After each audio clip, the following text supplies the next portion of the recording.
مگر وہ آوازیں اتنا واضح بھی نہ تھی کہ وہ سن پاتی. اسے تجسس بھی نہیں تھا. کچن میں آ کر اس نے چائے بنانے کے لیے دودھ کو چولہے پہ چڑھایا. اسے چائے کی شدید طلب ہو رہی تھی. سر درد سے پھٹ رہا تھا. ذہن کلفشار کا شکار ہو چکا تھا. آنکھیں مغموم اور چہرہ افسردہ. فون اور بیگ وہیں ڈائننگ ٹیبل پہ رکھتے وہ الیکٹرک سٹوو کے سامنے کھڑی تھی جب پیچھے سے خنخارنے کی آواز پہ اس کا دھیان اٹا. دیکھا حدید عالم کا مسکراتا چہرہ اس کی ساری کلفت دور کر گیا. مجھ سے چائے نہیں پوچھو گی؟ اس کا انداز شرارتی تھا. چہرے پہ وہی بے ریاسی مسکراہٹ. سیاہ آنکھوں میں چمک. لبوں کے خم میں مسروریت اور لمبی پلکوں پہ زخرف کا دل. نہیں، نے روٹھے پن سے انکار کیا. انسان مروت ہی دکھا دیتا ہے، لہجے میں بےچارگی سموئے کہا. ساتھ ہی چند قدم آگے بڑھایا. جب تم اپنی عزیز جان ایسپریسو پیو گے تو میں چائے کا انکار نہیں سنوں گی. اس نے توجہ پیش کی تو وہ مزید قریب آ گیا. اگر میں کہوں کہ تم پوچھو گی تو میں انکار نہیں کروں گا. اس کی سیاہ آنکھوں میں جھانکتے غمگین لہجے میں کہا تو وہ سحر زدہ سی ہو گئی. جب دونوں کی سیاہ آنکھیں ملتی تھی تو قہر برپا کرتی تھی. اور ایسا کیوں کرو گے؟ ان سے آنکھوں میں اپنا عکس دیکھتے پوچھا. تمہارا دل رکھنے کے لیے، حدید نے صاف گوئی سے جواب دیا. تم اپنا دل دیکھو، زخرف نے اس کے سینے پہ ایک انگلی سے دستک دیتے کہا تو حدید کے گلے میں گلٹی ابھری. دیکھوں گا تو مات ہو جائے گی. بے بس سا لہجہ، ہارا ہوا انداز. کس کی مقابل ہنوز مستفسر تھی. غالباً اس کی حالت سے لاعلم اپنے ہی خیالات میں گم تھی. میری محب نے اپنی ہار کو دل سے پہچان لیا. قبول کر لو گے؟ پرکھنے کی کوشش کی. ہمیشہ. انداز باور کرواتا ہوا تھا. زخرف نے آنکھیں پھیرتے چند قدم پیچھے لیے تو نگاہوں کا سلسلہ ٹوٹ گیا. سارا ردھم بگڑ گیا. جذبات کی آنچ دھیمی ہو گئی. حدید جیسے یکدم ہوش میں آیا. خجل سا بالوں پہ ہاتھ پھیر کر خود کو سنبھالا. اس بار کافی نہیں لائے؟ پچھلے احساس کو رائگاں کرنے کی نیت سے سوال داغا. البتہ دل کی دھڑکن ذرا الجھ سی گئی تھی اور پلکیں کچھ رقص کو ناسی ہوئی تھی. تم نے شاید دھیان سے کچن نہیں دیکھا. اس نے ابرو سے اشارہ کیا تو زخرف کو سلیب کے ایک کونے میں پڑی کافی اور کافی میکر دکھی. تم تو کافی کا نشہ کرتے ہو. وہ خود کو کہنے سے روک نہیں پائی. حد تھی اس کی obsessions پہ. جیسے تم چائے کا. حدید نے بھی حساب برابر کیا. دونوں کے چہرے پہ بیک وقت مسکراہٹ بکھری. دونوں میں خصوصیت ایک مگر طریقہ مختلف تھا. چلو پھر آج ایک گیم کھیلتے ہیں. وہ اچانک ہی پرجوش سی بولی. اس کے جلتے دل کو حدید کی آمد نے بہارا کر دیا تھا. حدید نے ناسمجھی سے اسے دیکھا. جو پرجوش سی نظر آ رہی تھی یقیناً اس کے دماغ میں کوئی عجیب حرکت ہی ہوگی. اپنی پسند رد و بدل کرتے ہیں. حدید کے ماتھے پہ لکیریں عیاں ہوئی. اس نے ناسمجھی سے اسے دیکھا. آج تم چائے پیو گے اور میں ایسپریسو. اس نے مزید اضافہ کیا. اوکے. وہ مان گیا. شکر تھا کوئی عجیب و غریب فرمائش نہیں کر دی تھی. پوری بات سنو. اس نے ہاتھ کھڑا کر کے اسے ٹوکا. فرمائے مادام. وہ تابعداری سے گویا ہوا. تم پورا دن ایسپریسو نہیں پیو گے اور میں چائے نہیں پیوں گی. نامنظور. اس نے لمحے بھر کی تاخیر کیے بنا رد عمل دیا. زخرف کو انکار کی امید نہ تھی. کیوں؟ شاک کی کیفیت سے پوچھا. تمہیں اس وقت چائے کی طلب ہو رہی ہے اسی لیے تم سیدھا کچن میں گھسی ہو. میں تمہارے ایڈونچر میں تمہاری طبیعت خراب نہیں کر سکتا. وہ صاف گوئی سے بولا. اس کے آرام میں خلل آتا تو شرطوں پہ لعنت بھیجتا حدید عالم. میں نے خود کو چیلنج دیا ہے. انداز جتاتا تھا. نامنظور. وہ اپنے کال پہ اٹل رہا. زخرف نے پیر پٹکا. سیدھی طرح کہو کہ چائے پینے کی عادت نہیں اور ایسپریسو کو چھوڑ نہیں سکتے. وہ تلخ ہوئی. چہرہ موڑ گئی. یہ اس کی ناراضی کا اظہار تھا. تمہاری خاطر سب چھوڑ سکتا ہوں. ایسپریسو کیا چیز ہے؟ وہ محبت سے بولا تو زخرف کا سانس تک روک گیا. دوستی نبھانی آتی ہے مجھے. اس نے فوراً تصحیح کی تو زخرف نے رکا سانس خارج کیا. پھر واپس چہرہ اس کی طرف موڑا. ثابت کرو. اس نے گہرا سانس بھر کر چیلنج کیا. حاضر ہو جناب. سر کو خم دیتے تابعداری کا ثبوت پیش کیا. ایک وعدہ کرو مجھ سے. اپنی ہتھیلی اس کے آگے پھیلاتے وہ پر امید سی تھی. البتہ اس کے چہرے پہ چھائی رونق یکلخت فنا ہوئی. اس سب میں پہلی بار حدید کے چہرے پہ سایہ لہرایا. زخرف کا سنجیدہ چہرہ دیکھ وہ پریشان ہوا. اس نے لب کشائی کرتے وعدے کا قول پیش کیا. میری خاطر کچھ نہیں چھوڑو گے؟ یہ میری دوستی کا تقاضا ہے. وہ ہاتھ آگے کیے کھڑی تھی تاکہ وہ اس کو تھام کر وعدے پہ مہر ثبت کر دے. زخرف مارے صدمے وہ مزید کچھ بول نہ پایا. وعدہ کرو حدید. جب میری وجہ سے تمہاری زندگی مشکل میں آئے تم مجھے ڈسون کر دو گے. التجائی نگاہ اس پہ ڈالے اس نے حدید سے ناممکن چیز کا عہد لینا چاہا. یہ کیسا وعدہ ہے؟ وہ اسے یہ بات کیسے کہہ سکتی تھی کہ وہ اسے چھوڑ دے گا؟ اسے چھوڑنے سے پہلے وہ دنیا نہ چھوڑ دے؟ وعدہ کرو۔ اس بار لہجہ مزید پختہ ہوا۔ حدید کے جسم میں ایک پل کو کپکپاہٹ ہوئی۔ بے وقوفی والی باتیں مت کرو، اور تمہیں واقعی اس وقت کیفین اور ایک اچھی نیند کی ضرورت ہے۔ ادھر آؤ۔ خود کو نارمل رکھتے باہر ٹالتے حدید اسے ہاتھ سے پکڑ کر ٹیبل تک لایا، کرسی کھینچ کر اسے کندھوں سے تھام کر بٹھایا۔ ساری چائے پک پک کر ختم ہو گئی ہے، میں دوبارہ بناتا ہوں۔ اس نے نفی میں سر ہلاتے چولہے کا رخ کیا۔ زخرف سر ہاتھوں میں دیے بیٹھ گئی۔ اچانک اسے کیا ہو گیا تھا؟ اس کی چھٹی حصوں سے بار بار ان قریب کسی بڑے طوفان کا اشارہ دے رہی تھی۔ وہ اس سب میں اسے نہیں ڈبو سکتی تھی جو اس کا ہمدرد اور غم گسار رہا ہو۔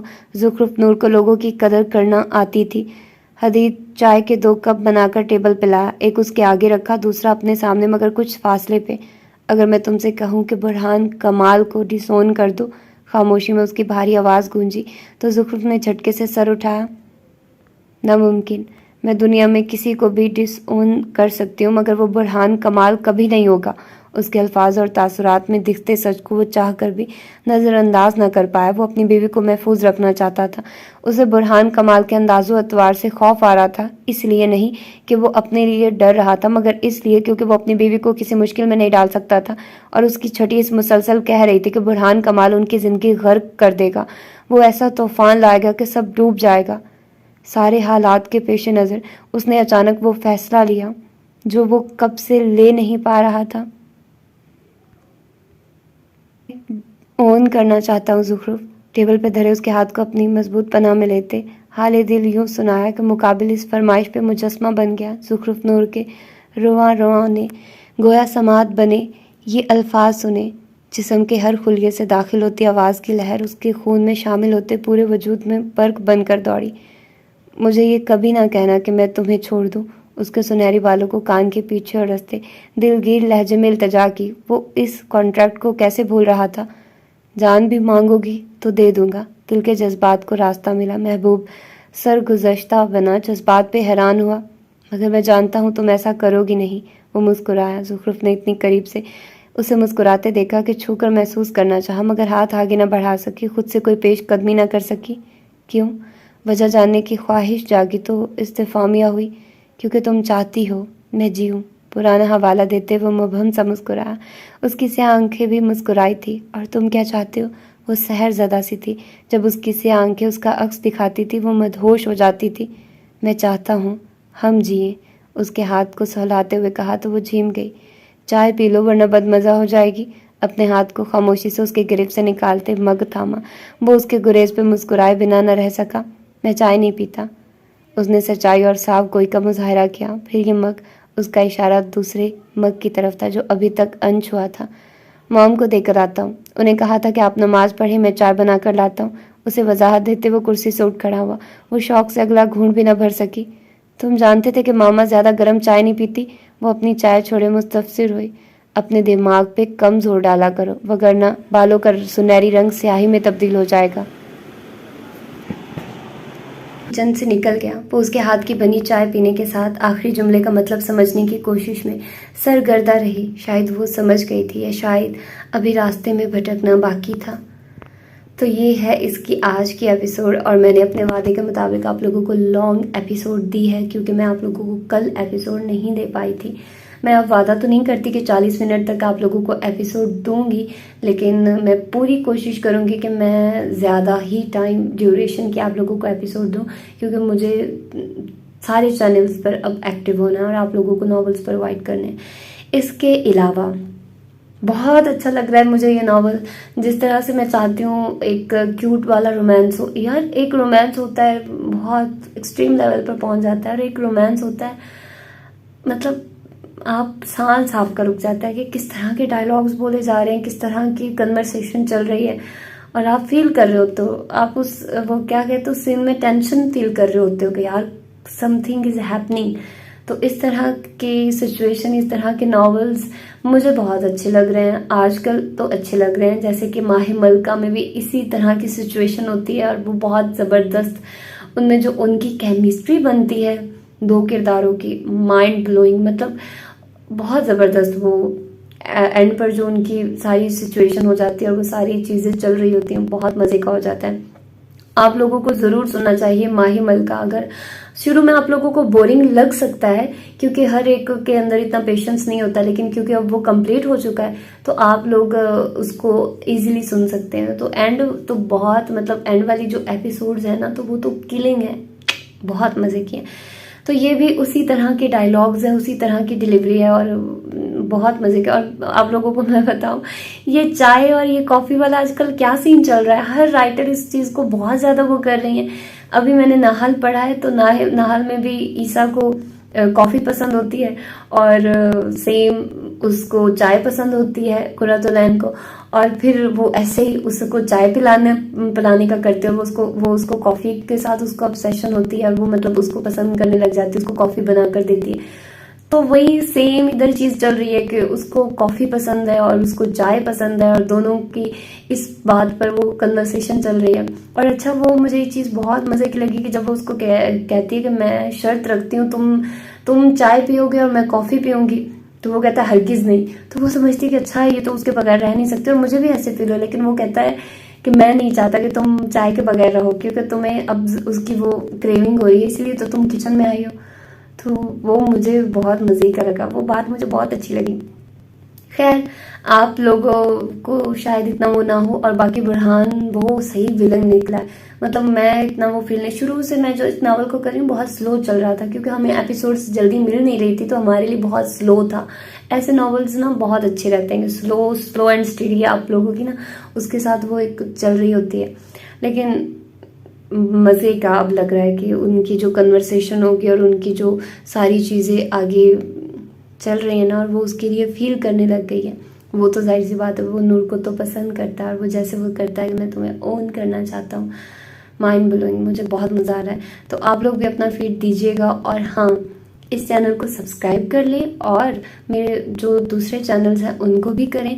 اور اگر آپ لوگ میرے واٹس ایپ چینل پر نہیں ہیں تو اس کو فالو کریں کیونکہ اگر میں نے کچھ کہنا ہوتا ہے تو میں پریفر کرتی ہوں کہ میں وہاں پر آپ لوگوں کے ساتھ باتیں کر لیا کروں، ٹھیک ہے. اس کے علاوہ بہت سارے لوگ نمل کا پوچھ رہے ہیں، بہت سارے لوگ، اس پر بھی میں ایک ویڈیو بناتی ہوں، سوچتی ہوں اس کے بارے میں. تو اپنا ڈھیر سارا خیال رکھیے گا، مجھے دعا میں یاد رکھیے گا. ملتے ہیں کب ملتے ہیں ملتے ہیں کسی اور ایپیسوڈ میں. اللہ حافظ.